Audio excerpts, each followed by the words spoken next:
स्वामी समर्थ या नावातच एक अद्भुत शक्ती आहे। कधी संकटात आधार, कधी अंधारात प्रकाश, तर कधी हरवलेल्या वाटा दाखवणारा गुरु। स्वामी समर्थ हे एक फक्त दैवत नाहीत, ते एक अनुभव आहेत। त्यांची कृपा कधी डोळ्यांना दिसत नाही, पण हृदयाने ती जाणवते। आज अशीच एक कथा जिथे स्वामींचा विश्वास, अदृश्य पाठिंबा एका छोट्याशा मुलाचं जीवन बदलतो।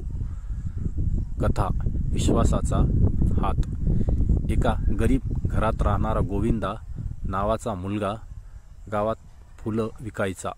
त्याचं आयुष्य गरिबी, आजारी आई आणि कष्टानं भरलेलं होतं।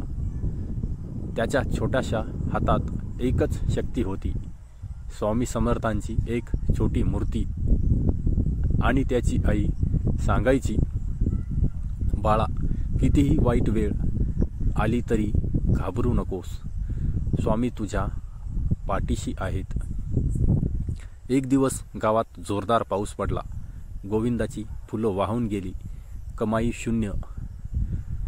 तो निखळला, मंदिरात गेला आणि स्वामींच्या मूर्तीसमोर रडत बसला।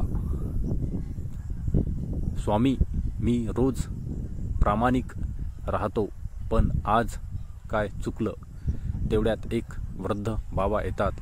ते त्याला गरम दूध, भाकरी आणि साखर देतात, पांघरून देतात आणि प्रेमाने म्हणतात, स्वामीच पाठवतात अशा वेळेला कोणीतरी, तू फक्त विश्वास ठेव। गोविंदा डोळे मिटतो, डोळे उघडतो तेव्हा बाबा गायब। पाहतो तर त्याचं ओलं फुलाचं हार स्वामींच्या मूर्तीच्या गळ्यात आहे। शेवटी एकच शिकवण, स्वामी समर्थ आपल्याला नेहमी पाहत असतात। कधी ते आपल्याला थांबायला सांगतात, कधी पुढे जायला, पण त्यांच्या कृपेचा हात कधीही मागे झटत नाही। तो विश्वासाचा हात असतो। धन्यवाद मित्रांनो।